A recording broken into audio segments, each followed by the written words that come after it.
vehicles up to $12,000 off MSRP. But hurry, it all ends Labor Day at Kuhn Chevy Buick GMC. Tonight, several breaking headlines as we come on the air.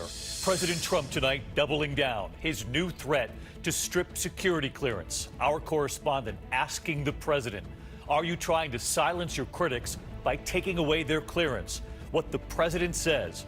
And tonight, what just happened, what 60 former CIA officers have now done. Also breaking tonight, the severe thunderstorm watch in parts of the Northeast just as we come on the air tonight. Damaging winds, lightning expected. The system already flipping a plane, leading to rescues. Rob has the new track. New York City and Boston watching closely.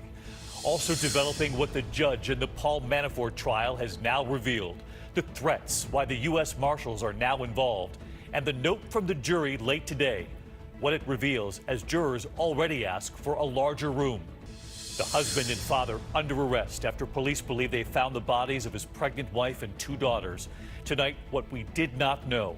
And the interview with the father just hours before his reported confession. The major development in the Stand Your Ground case. That moment in the parking lot, and for the first time right here, the audio, the emergency calls. I need help now! The hot car rescued the deputy rushing a child to the hospital, left overnight in the car. And will they prosecute the woman who pushed her friend from that bridge? The DA revealing his decision tonight. This is ABC World News Tonight with David Muir. Good evening, and it's great to have you with us here on a very busy Friday night. Those severe thunderstorms set to hit shortly, and Rob is standing by. But we are going to begin with the other storm, this one surrounding the president's threat to strip security clearance from others now, that the list will grow. He already stripped former CIA Director John Brennan of his clearance. And tonight, our chief White House correspondent asking the president, what do you say to those who say you are just trying to silence your critics? And late today, the new list, this time from 60 former CIA officers who are joining the others in the intelligence community who have already told the president this is an abuse of power. Jonathan Karl leading us off with what the president told him today. Under fire by virtually all the nation's former intelligence chiefs, Democrat and Republican, President Trump today defended his decision to take away former CIA Director John Brennan's security clearance. Mr. President, what do you say to those who say you're trying to silence your critics by taking away the clearance? If anything, I'm giving him a bigger voice. Many people don't even know who he is, and now he has a bigger voice, and that's okay with me because I like taking on voices like that. I've never respected him. But the president's move against Brennan and his threat to do the same to others who have criticized him prompted an extraordinary statement denouncing the decision that was signed by CIA directors who have served under every president since Ronald Reagan. You don't have to agree with what John Brennan says, and again, not all of us do, to agree with his right to say it, they wrote. We have never before seen the approval or removal of security clearances used as a political tool, as was done in this case. This follows a searing rebuke from retired Admiral Bill McRaven, who oversaw the raid that killed Osama bin Laden. McRaven writing that the president has, quote, embarrassed us in the eyes of our children, humiliated us on the world stage, and worst of all, divided us as a nation. None of this seems to bother the commander-in-chief. I've had a tremendous response for having done that. But the president is backing down from another controversial decision, his plan for a giant military parade in November. He fell in love with the idea after witnessing a massive Bastille Day spectacle in Paris last year. I don't know, we're going to have to try and top it. But after a government estimate yesterday projected the cost of the parade to be a whopping $92 million, the American Legion called on the president to use the money to support veterans instead. And the White House decided to call it off for now. Postponed for now. Let's get to John Karl live at the White House. And John, back to what you reported at the top there. President Trump says he's prepared to revoke even more security clearances. But tonight, the opposition from those who have served presidents from both parties is growing. 60 former CIA officers now speaking out.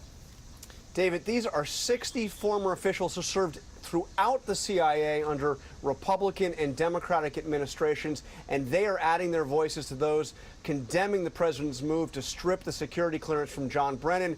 They write in their letter, Former government officials have the right to express their unclassified views on what they see as critical national security issues without fear of being punished. David? All right, to be continued on this front as well. John, thank you. And now to developments late today in the Paul Manafort trial. Jurors are now deliberating Manafort's fate. The note they gave the judge late today, what it indicated, they already asked for that larger room for the evidence. As the judge now reveals he's receiving threats and that the U.S. Marshals are now involved. ABC's Chief Justice correspondent Pierre Thomas all day at the courthouse. Just hours ago, the Manafort jury sending a note up to the judge. A question late on Friday afternoon. Would they be able to leave at 5 p.m.? A clear sign that their work was not done yet. The 6 men and 6 women poring over 388 exhibits, requesting a larger room to hold all the boxes, taking their time with this complicated case. But even as they deliberate, President Trump weighing in, defending his former campaign chairman. I think it's a very sad day for our country. He worked for me for a very short period of time, but you know what? He happens to be a very good person. And I think it's very sad what they've done to Paul Manafort. Music to the ears of Manafort's attorney. Mr. Downing, what was your reaction to the president today? I'm very happy to hear from the president and that he's supporting Mr. Manafort. Prosecutors accused Manafort of masterminding 2 schemes. One to hide millions of dollars from the IRS, the other to defraud banks into lending him millions more. They say he stashed more than $60 million in 31 offshore bank accounts, telling the jury, use your common sense. Does it make sense Paul Manafort had 31 overseas accounts and he forgot that he had to report them? On day 1 of deliberations, jurors asking Judge T.S. Ellis to explain what constitutes reasonable doubt. And tonight, with the jury heading home for the weekend, President Trump refusing to rule out a pardon. I don't talk about that now. I don't talk about that. Not ruling it out. Pierre Thomas live from the courthouse in Alexandria, Virginia tonight. And Pierre, the judge revealing tonight that he's receiving threats. That's right, David. Judge Ellis says he has U.S. Marshals protecting him because of those threats. He said he won't even go back to the hotel at night without security. David, he said he had no idea this case would incite such emotions. Pierre Thomas following the case all week long. Pierre, thank you. Now to that severe thunderstorm watch up as we're on the air tonight for a good part of the Northeast right now. They are warning of damaging winds and lightning. New York City up through Boston, all watching this tonight.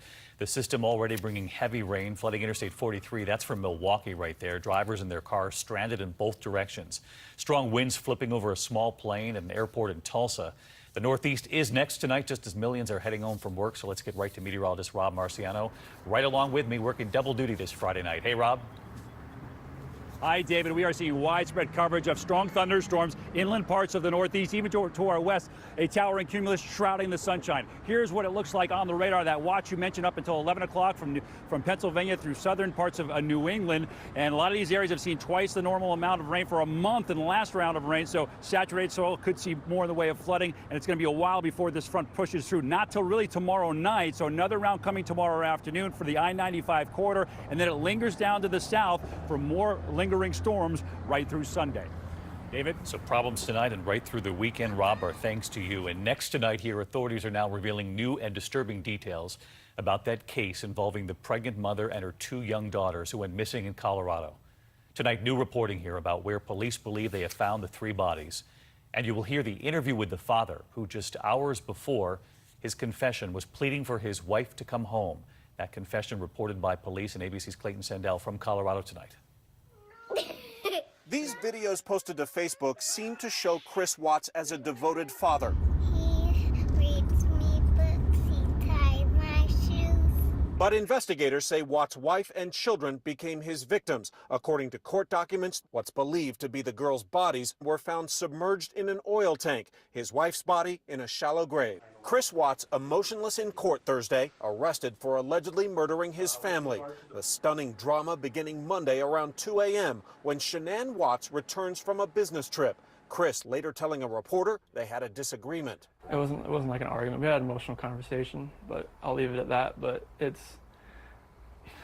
just want them back.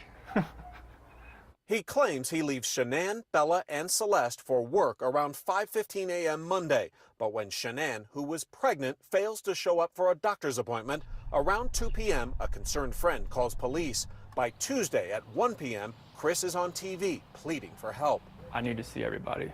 I need to see everybody again. This house is not complete without anybody here.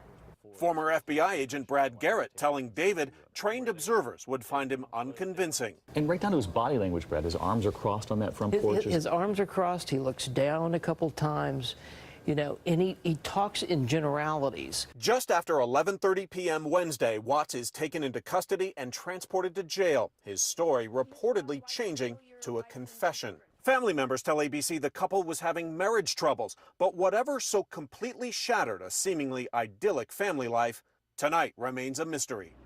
Prosecutors say they believe Shanann and the girls were killed inside this house, but other details of the crime are hidden in sealed court documents. But we hope to get a lot more detail on Monday when charges are filed and those documents become public.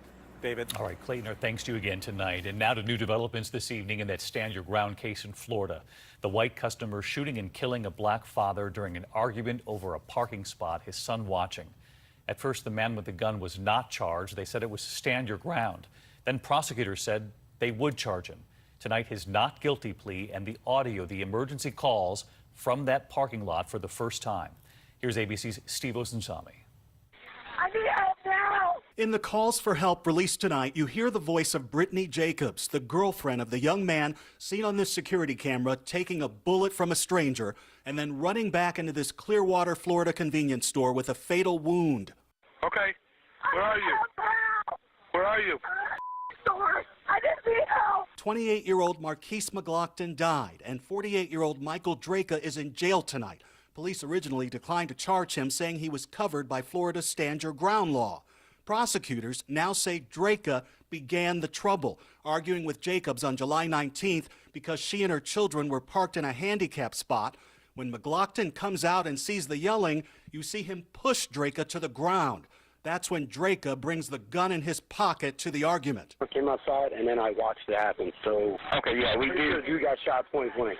Police say this is at least the fourth time Draka has fought with strangers over parking spaces. Out here, he said he'll shoot me, call me and stuff like that. So, I think it's a racial issue.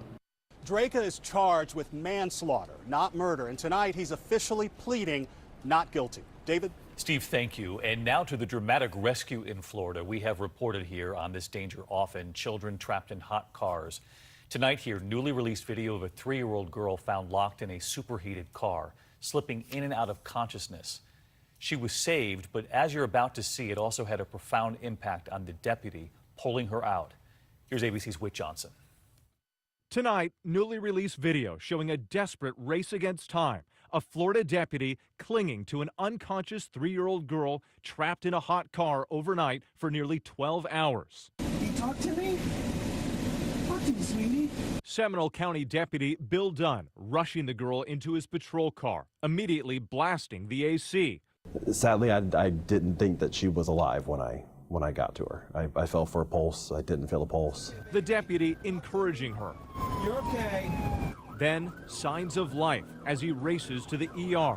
She's in and out. Very, very hot. The 3-year-old arriving at the hospital in critical condition. That deputy feeling overwhelming relief, collapsing on his car. My legs were a little weak. Investigators say the mother is facing charges of child neglect. That little girl survived. Days later, reuniting with Deputy Dunn.